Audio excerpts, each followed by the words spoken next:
Let's continue with the radically liberal arts. Chapter 6. The mugs collided over the table, foam splashed and cheers erupted.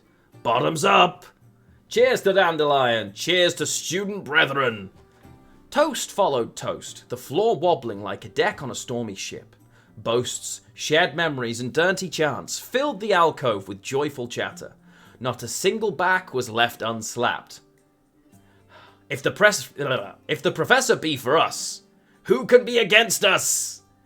Dandelion played lazily on his lute and gracefully received tributes from the members of the fraternity. Among them, he felt 20 years younger. The door slammed. Ranulph burst into the almanac, letting in a stormy draft. He stumbled over the huddled hag who had fallen asleep at the threshold. Look, folks! He spread out crumpled paper, pressed one corner with a mug and the opposite one with a candlestick. The students leaned over the tabletop. Ominous lettering on the wrinkled poster read, "Library closed until further notice. Tomorrow's lectures will not take place. Students are ordered to appear at the morning roll call under threat of suspension." Could the words be any bigger? Big letters, small pecker. The censor brought acolytes to the varsity. They're going to flip the entire campus. Ha! Good luck. They can look for wind in a field. I like that phrase. I'm going to keep it. Dandelion put down his lute. He leaned back in the chair until it creaked. Well done, kids. Sooner or later, the wind will blow from the other side. Clerics will leave the college and go back to their hassocks. Then, we will calmly sneak the books back to their rightful place. You just need to cool down and wait this out. Ranulph shook his head, messing his frizzy hair.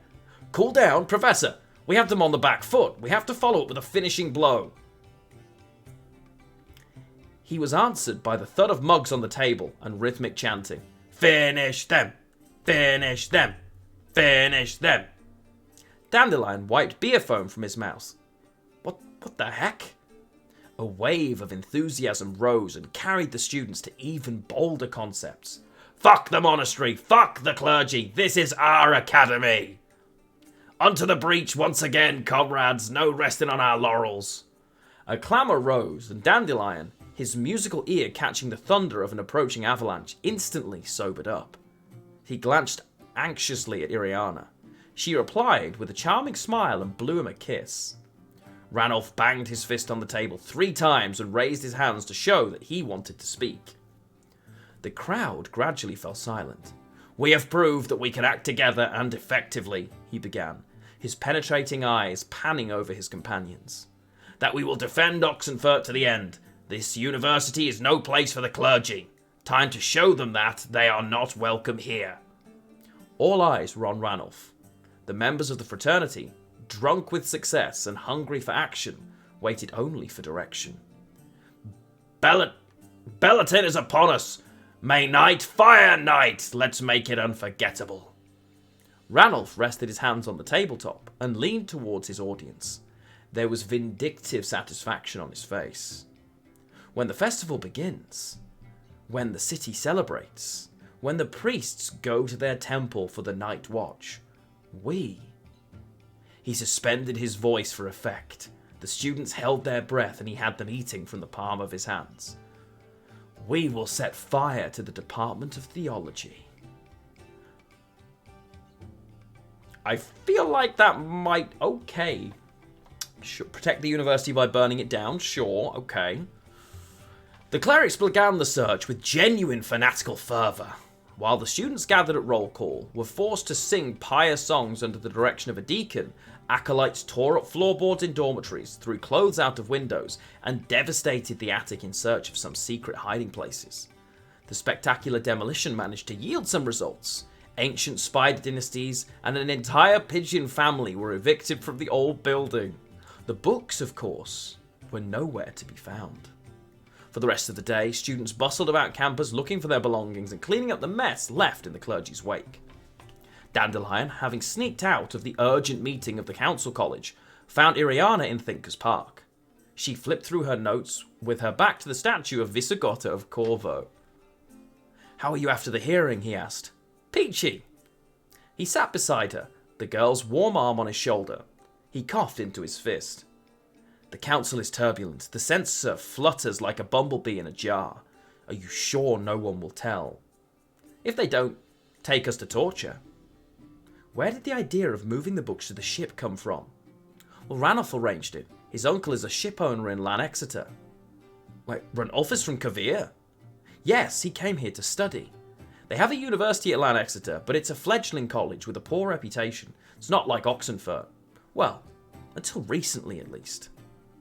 A beadle's voice came from the rector's office, reading out the name of students summoned to the censor's questioning. Outraged pigeons, thrown from their homes in the attic, cooed in the crowns of the hornbeam. Iriana. What? It's gone too far. Arson? Your friends have gone mad.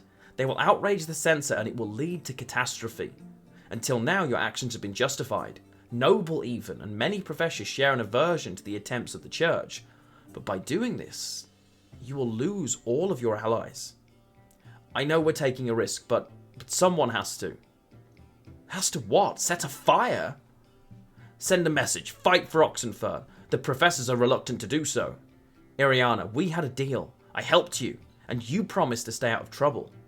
I didn't promise anything, Dandelion. I will not abandon my friends. I won't give up the cause just because it's gotten a little dangerous. Dandelion sighed. Your father is worried about you. The warmth against his shoulder was gone and Iriana had moved away. The atmosphere was noticeably more tense. What's he got to do with it? He asked me to keep an eye on you. She gathered her notes and rolled them up, putting in much more force than was necessary. Huh, he acknowledged my presence, huh? Well, too late. As predictable as ever, but from you, Professor, I expected something better. I thought you were in the favour of the cause, that your heart was in the right place. How much is that old swine paying you? It's not like that, Iriana. Of course, stay away from me. Tell him to do the same. Well, I was wondering if she'd ever find out that this is why Jaskier was around, and looks like he's just out and told her. I don't think Dijkstra's going to be too happy when he finds out his daughter is planning to burn down part of Oxenfurt University somehow. But thankfully, we don't have to wait much longer to find out.